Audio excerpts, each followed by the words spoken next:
ये आपकी बेटी का मुझे वहाँ मिला था, इसमें आपके बारे में लिखा है उसने। वालिद इब्राहिम 5 साल की थी मैं रहना चाहिए था, मोबाइल में देख देखते सब बता।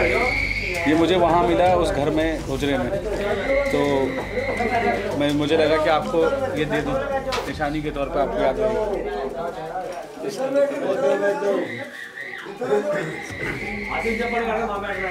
अल्लाह ताला आपको सब्र दे। इंडिया फर्स्ट रिपोर्ट्स हर पल हर घड़ी आपके साथ खड़ा है। आपके लिए सच्ची पत्रकारिता करना हमारा फर्ज है और आपका फर्ज है मेरा साथ निभाने का, ताकि मैं आपकी आवाज दूर दूर तक पहुंचा सकूं। तो आइए जुड़िए मेरे साथ, ज्वाइन बटन दबाकर एक विकल्प चुन लीजिए और गर्व से कहिए कि मेरे खर्च पर आज़ाद है मेरा पत्रकार वक़ार अहमद। नमस्कार, आदाब, मैं हूं वक़ार अहमद और आप देख रहे हैं इंडिया फर्स्ट रिपोर्ट्स। औलाद को खोने का गम वही समझ सकता है जिस पर बीतती है। मौलाना इब्राहिम का ये केस बहुचर्चित केस है, पूरे देश में खलबली है और एक सिरहन दौड़ जाती है जब पता लगता है कि 2 छोटे बच्चों ने अपने हाथों से एक महिला का गला रेत कर उसकी हत्या की और उन छोटे छोटे बच्चों को भी नहीं छोड़ा, मासूम जो वहाँ उस वक्त सो रहे थे। मौलाना गए थे दारुल उलूम, क्या सोच कर गए थे, क्या उन्हें पता था या नहीं पता था कि जब वो लौटेंगे तो उनके घर में कुछ भी नहीं बचेगा। फर्श पर खून के धब्बे मैंने आपको दिखाए। आप ये भी देख रहे हैं कि बहुत सारी अलग अलग थ्योरीज सामने आ रही हैं कि मौलाना का हाथ इसमें हो सकता है, मौलाना इब्राहिम की मैं बात कर रहा हूँ।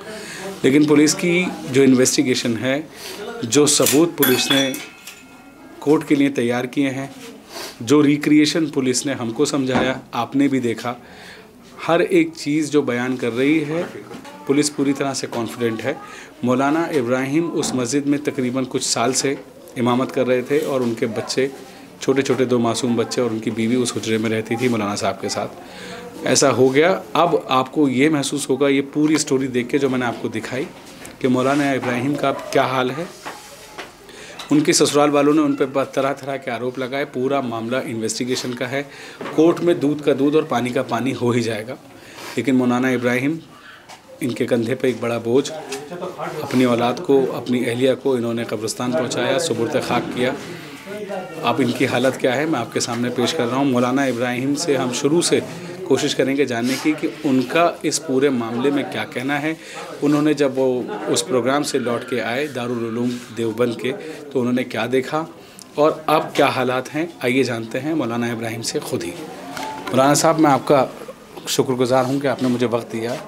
तो इसलिए क्योंकि इतने गम में किसी को परेशान करना हमारा भी मकसद नहीं है। मैं सिर्फ ये चाहता हूँ कि लोगों तक वो हकीकत जो आपकी है वो भी पहुँचे। आप सब टीवी पे देख रहे हैं, सब लोग अलग अलग तरह की कहानियाँ बना रहे हैं, सीबीआई जांच कराओ और ये कराओ। असल सच तो चाहे सीबीआई जांच करे या पुलिस, जो सच है वो सच सामने आएगा। आप जब लौट के आए थे और वो पूरा मामला उस दिन का है क्या, आपकी ज़ुबानी ज़रा एक्सप्लेन कीजिए ताकि लोगों को साफ साफ सही शब्दों में पता लगे मामला है क्या आपकी तरफ से। उस दिन 11 तारीख में जी, 7:45 के बीच में मैं दारुल के लिए निकल गए थे जी, हमारे कुछ साथी भी हमारे साथ थे जी। हम वहाँ पहुँचे 12:15 के बीच में। उसके बाद हंसी खुशी अपने उस्तादों से मिले, बैठे, मुलाकात हुई। दारुल के जो असातिज़ा हैं वक़्फ़ दारुल के, उसके बाद नमाज अदा की। नमाज अदा करने के बाद कुछ देर के बाद बस जैसे ही हम कुछ सामान, किताबें वगैरह ख़रीदने के लिए निकले तो फ़ौरन फ़ोन आता है 2:45 बजे के करीब कि मुफ्ती साहब आप जाओ, जिस हाल में भी हो आ जाओ। मैं बोला क्या हो गया? बोले नाश हो गया, सब कुछ ख़त्म हो गया। मैं क्या हो गया? कहने लगे बस कुछ नहीं पता, सब कुछ ख़त्म हो गया, आ जा भी हो तुम जल्दी आ जाओ बस। वहीं की औरतें थी वे जिन्होंने फ़ोन किया। मेरी बेटी से मेरी 10:10 पे जो है मेरे पास मैसेज आया व्हाट्सएप पे, और 2 बार 8:45 और 9:07 के बीच 2 बार मेरी अहलिया से बात हुई। एक बार 2 मिनट कुछ सेकंड बात हुई, फिर एक बार 45 सेकंड बात हुई। सही बात, अच्छी खासी बात हुई। बोल भी रही थी बच्चों के आराम ले आना, मेरा भी आराम ले आना देख के अच्छा सा कोई। 2:45 बजे वहाँ से आए, चले। जब ख़बर मिली तकरीबन 2-2.5 घंटे में हम वहाँ पहुँचे। पहुँचने के बाद सब कुछ ख़त्म हो चुका था। पूरी गली, पुलिस, पब्लिक, बहुत ज़्यादा सब कुछ लहूलुहान देखा, सब कुछ ख़त्म हो चुका था। दुनिया बर्बाद, मेरी दुनिया उजाड़ दी गई, जीते जी मार दिया गया, सब ख़त्म हो गया। तो मौलाना इब्राहिम, मैं ये पूछ रहा हूँ आपसे कि जब आप वहाँ पहुँचे और आपने ये हालात जब देखे आपके सामने, तो पुलिस ने पहले आपको गिरफ्तार करने की कोशिश की, क्या मामला, पुलिस ने कैसे इन्वेस्टिगेट किया? पुलिस ने जैसे मैं वहाँ गया, पुलिस ने मेरे से तुरंत तो नहीं की। जब उन्होंने मुझे कहा कि थोड़ा होश में संभल के काम लो, दिलासा दिया, और लोगों ने भी मुझे पकड़े रखा। उसके बाद उन्होंने मेरे से पूछताछ की, किस टाइम यहाँ से निकले, कौन कौन साथ थे, किस तरीके से, कैमरे को कौन चलाना जानता है। मैंने वो सारी डिटेल्स उनको लिखवाई। उसके बाद कहने लगे चलो तुम्हें सूरत दिखा देते। मैंने कहा मैं कि मेरे बच्चों की मुझे एक बार शक्ल तो दिखा दो, सूरत तो दिखा दो। तो बोले चलो बाहर गाड़ी खड़ी है दिखा देते। मुझे ले करके चल दिए, बागपत चले गए। वहाँ जा कर के मेरी सारी जांच की उन्होंने, मेरा मोबाइल भी ले लिया और खूब मेरे मोबाइल की भी चेकिंग की। मुझे कोई मोबाइल नहीं दिया उन्होंने। पूरी रात जो है कस्टडी में रखा और मेरे से जो है पूछताछ की। बागपत जो है मेरी हाथों की भी चेकिंग की उन्होंने, रिपोर्ट की। तो इस वजह से चेक किए थे आपके हाथ? मेरी पुलिस से बात हुई थी कि खून के निशान अगर आपके हाथ पे होते हैं तो उसके सैंपल्स जी पकड़े जाते हैं जांच में, जो आपके हाथ से नहीं आए, उन बच्चों के हाथ से आए हैं, पुलिस ने मुझे बताया। आगे बताइए आप। उसके बाद फिर मुझे फ़ोटोज़ दिखे गए, वीडियोज़ वगैरह कि इन्हें पहचानते हो गया। मैंने कहा हाँ जी। मैंने बताया ये है और ये दोनों बच्चे हैं। तो फ़ौरन जो है वहीं से ही उन्होंने अपना काम करना शुरू किया उसी आधार पर। फिर वहाँ से हम चौंकी आ गए। वहाँ सब ऑफिसर मौजूद थे, बड़े बड़े आईजी थे और एसपी साहब, दरोगा साहब, ये एसएचओ, सीओ सब थे। उनके सामने ही उस बच्चे से जो है मालूम किया गया। दोनों को अलग अलग कर दिया गया कमरे में, दोनों को अलग अलग रूम में करके। तो जैसे उनसे मालूम किया गया कि भाई देख उसने तो सारी बातें बतला दी, अब तुम भी बतला दो। तो इस तरीके से उनसे जो है पूछताछ की गई। उन्होंने आसानी से जो है बतला दिया, सारा कबूल आया उन्होंने, जिस तरीके से उन्होंने प्लानिंग की थी और जिस तरह से घटना को अंजाम दिया, वो सब चीज़ें उन्होंने खुद ही बयान की है, ए से लेकर जेड तक। मेरा एक सवाल ये है कि जो बच्चे पहले ज़माने में, जब आपके बुज़ुर्ग होंगे, आपके वालिदैन, जब बच्चे पढ़ने आते थे तो माँ बाप बोलते थे कि भाई हड्डियाँ हमारी हैं, गोश्त आपका है।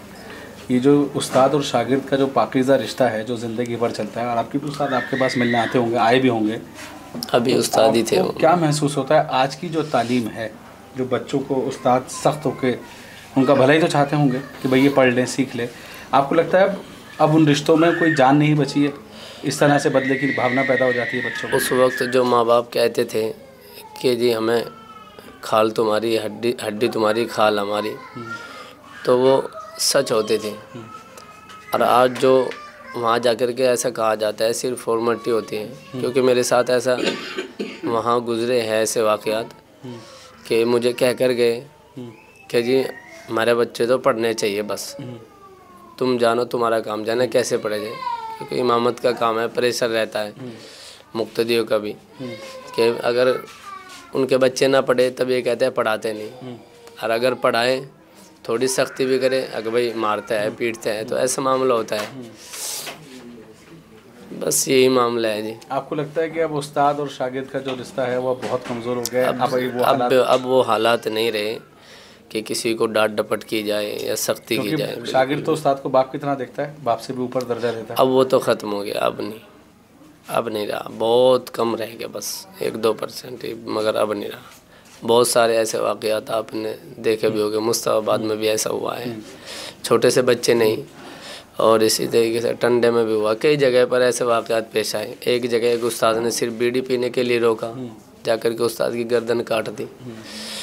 तो ये आजकल आम सी बात होगी, पता नहीं क्या जहनियत होगी। अब जो इतना बड़ा हादसा आपके ऊपर कहर की तरह गुजरा है, इसके बाद आपको क्या लगता है आप दोबारा पढ़ा पाएंगे कभी ज़िंदगी में? बस ये अल्लाह जानते हैं क्या होगा क्या नहीं। क्या महसूस करते हैं, क्योंकि क्या मैसेज जाएगा समाज को, जो लोग कुरान पढ़ना चाहते हैं, सिपारा पढ़ना चाहते हैं, दीनी तालीम लेना चाहते हैं, इस हादसे के बाद आप कैसे उभर पाओगे इस हादसे से? आप बस करेंगे तो दीन का ही काम, चाहे जाएगी जान चली जाए, इरादा तो यही है मरते दम तक। और बाकी ये है अपना देख के जो और उस्ताद हैं, जो हैं उलेमाए हैं, जो पढ़ाते हैं, दीन की तालीम देते हैं, उन तक भी दिल में डर बैठा होगा कि जब आपके साथ हो सकता है तो उनके साथ भी कोई बच्चा हो सकता है। आपको क्या ये महसूस होता है कि वक्तन फ़र्दन बच्चों के साथ उस्ताद के कोई हक तलफी ऐसी, जो कोई ऐसा सिस्टम बने कि बच्चों से पूछा जाए कि तुम अपने उस्ताद से कोई तकलीफ़ तो नहीं है, कोई उस्ताद आपको मारता है, कोई नाजायज़ बात करता है, ऐसा कोई सिस्टम होना चाहिए दीनी तालीम में भी? ऐसा होना चाहिए। क्या होना चाहिए? कभी कभी पूछना चाहिए, चाहे जे कि वो खुफिया तरीके से हो, बच्चों के ज़रिए से हो, पूछ लेना चाहिए कि जैसे एक तरफ आप हैं उस्ताद, एक तरफ माँ बाप हैं, कोई एक तीसरा आदमी जो न्यूट्रल हो वो विज़िट करे कम से कम किसी भी मदरसे में और बच्चों से ये पूछे कि तुम खुश हो, तालीम से खुश हो, अपने उस्ताद से खुश हो। ऐसा कोई सिस्टम होता तो शायद ये होता नहीं, ऐसा मानते हैं? ऐसा सिस्टम होना चाहिए, बिल्कुल सही होना चाहिए। हाँ, क्योंकि आप तो जमीयत से जुड़े हुए हैं। आज इस बात का एहसास है कि हाँ ऐसा होना चाहिए जी। मैं खुद एक बार ये ऐसा किया कि मैं बच्चों से अलग अलग करके मैं ये बात खुद मालूम की थी, तो उसका नतीजा ये निकला था, बच्चों ने मुझे बतलाया था कि यही जो बच्चे ये इस घटना में शामिल है, इन्हीं बच्चों ने जो उस वक्त भी गालियाँ दी थी बच्चों के, इन्होंने ये बस जब आप चले जाते हैं, ऊपर चले जाते हैं या कुछ कहते हैं तो ये गाली देते हैं उस वक्त। पुलिस का तो ये भी कहना है कि ये बच्चे का टारगेट आप भी थे। पढ़ाई में सख्ती करनी पड़ती है। नहीं, पुलिस का ये कहना है कि इन दोनों बच्चों का टारगेट आपकी फैमिली के अलावा आप भी थे। वो बोल रहे थे कि अगर आज मुफ्ती साहब भी होते तो इनको भी हमारा इरादा था कि बस इनका भी काम कर दे। मुफ्ती साहब, आखिरी सवाल और आखिरी तरीके की बात, आपकी ससुराल वाले आपसे नाखुश हैं और आप पे शक करते हैं और इस पूरे मामले को वो अलग नज़र से देखते हैं, आपका क्या कहना है, उनके लिए क्या मैसेज है? आदमी अगर अपनी ज़हनियत को बदले, अपनी सोच को बदले, तो हालात भी सुधर जाते हैं, रिश्ते भी सुधर जाते हैं। उन्हीं के बिलमुकाबिल उनके वालिद साहब हैं, जैसे जगह मेरे तक खबर भी पहुंची है, उन्होंने कहा कि नहीं मेरे दामाद ऐसा नहीं कर सकता। 9 साल शादी के हो गए, तमाम चीज़ें उनके सामने भी थी, उस आदमी को भी पता है कि कैसा रवैया था, और अल्लाह का शुक्र से किसी चीज़ में किसी चीज़ की तंगी नहीं थी। मेरा सब सामान हम यहाँ कल उठा के लाए, अखबार में भी है, रिपोर्ट में भी है। एक पिकअप भर का सामान आया, सिर्फ हम 2 आदमी वहाँ रहते थे। 2 आदमी का इतना सामान तो नहीं होता, मगर वहाँ से पिकअप भर का सामान आया, सिर्फ 2 आदमी का सामान था। अल्लाह के शुक्र से अगर मैं इसमें बताऊँ कि शायद ही कोई औरत के पास मिले 10-10 जोड़ी तो चप्पल जूते हैं, बच्चों के भी, अहलिया के भी। और जब किसी इंसान को किसी से तकलीफ़ हो, जब भी तो कोई ऐसा कदम उठाएगा ना। मुझे मेरी अहलिया से कोई शिकायत नहीं थी, मेरी अहलिया बहुत नेक साले थी, नेक खातून थी, ऊपर वाला जानता है, दिलों का हाल ऊपर वाला जानता है। पुलिस ने जिस तरीके से आपको इसमें से इस पूरे मामले में से साफ तरीके से निकाला। अगर पुलिस कुछ और करती तो इसका असर क्या पड़ने वाला था? बस जी उन्होंने सबूतों के आधार पर जो भी काम किया है जी जी, मैं वही पूछना उनका बहुत बहुत आभारी है। और उन्होंने इस वक्त जाँच की है सबसे पहले तो, वरना उन्होंने मुझे टारगेट बनाया और मुझे लेकर के गए थे वो। अगर मुझे कहीं ना कहीं करोड़पति हैं कि कोई पुलिस खरीद ली, सिस्टम खरीद लिया, ऐसा तो नहीं है। मैं तो एक आम सा आदमी हूँ, इमामती तो करता हूँ 10-12 हज़ार रुपये महीना, उसमें भी अपना बच्चों का भी खर्चा है। कोई ऐसा नहीं है कि भाई 1 लाख 2 लाख या 10 लाख रुपए मैंने दे दिए हो या मैंने जो है उन्हें ख़रीद लिया हो। और फिर एक अलग ही आदमी का एक मकाम भी होता है, बात करने का अंदाज़ भी होता है। हमारा आज तक कोई ऐसा वास्ता नहीं पड़ा कि पुलिस वगैरह से कोई बात करने का भी वास्ता पड़ा हो। मैं तो इतना घबरा रहा था जब वो मुझे लेकर के गए। मैंने बोला भी, मैंने कहा आ जाओ, तो उन्होंने बोला था घर वालों को कि तुम जो है गाँव वालों को कि भाई अपनी पर्सनल गाड़ी से आ जाओ। पुलिस की नज़र भी बहुत शार्प होती है, उनको भी मालूम है कि मामला पहली नज़र में क्या है। दूसरा बात ये है कि अब जैसे पुलिस ने इन्वेस्टिगेशन करी और पुलिस की जांच आपके सामने है, अगर सीबीआई भी इसकी इन्वेस्टिगेशन करती है तो आपको कोई ख़तरे की बात आपको तो नहीं लगता कि कोई भी दिक्कत नहीं है, कोई भी परेशानी मुझे नहीं है। मेरे भी अगर जिस्म की एक अंग की भी अगर वो जांच कराना चाहे तो उसके लिए भी हम तैयार है, कोई दिक्कत नहीं है, हमें कोई इशू नहीं है। मगर जो प्रशासन ने फ़िलहाल हाल में जो प्रशासन ने जो अपनी चतुराई के साथ और होशियारी के साथ जिस होशियारी से इस घटना का खुलासा किया है बहुत कम समय में, उनका आभारी हूँ और दिल से धन्यवाद है।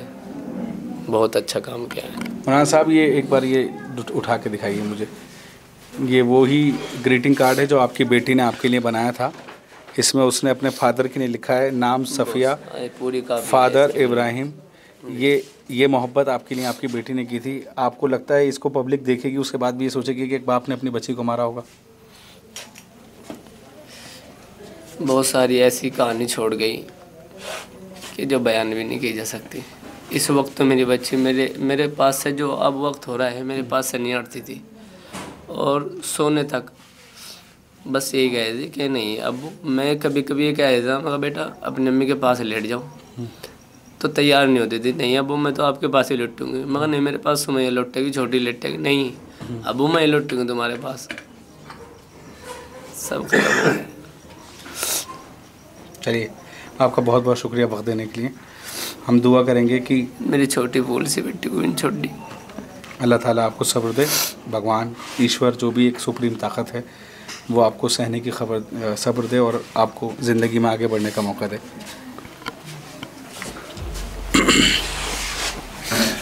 पूरी स्टोरी मैंने आपके सामने हूबहू कागज़ों की तरह रख दी है। फ़ैसला आपके हाथ में है, सुप्रीम फ़ैसला ऊपर वाले के हाथ में है, जिसको ईश्वर परवरदिगार अल्लाह भगवान कहा जाता है। ज़मीनी फ़ैसले कोर्ट और अदालत करती है। आप और मैं इसके हकदार नहीं हैं कि हम कोई भी धारणा बनाएं या फ़ैसला करें। मेरी ये पूरी रिपोर्ट इसी आधार पर है कि आपके सामने में जो फैक्ट्स हैं वो कोशिश करूँ रखने के। मैं कोई जज नहीं हूँ, ना आप जज हैं। पूरे मामले को गंभीरता से देखिए और इस रिपोर्ट को समझने की कोशिश कीजिए ताकि आपको ये समझ में आए कि एक उस्ताद और शागिर्द का रिश्ता कितना कमज़ोर हमारे समाज में हो चुका है कि छोटी सी बात पर कत्लेआम हो जाए। मेरे कैमरामैन मोहम्मद इकबाल के साथ मैं Waqar Ahmed, India First Reports, Baghpat. Studio वाले डिबेट करते हैं, हम ग्राउंड पे सच ढूंढते हैं। This is India First reports.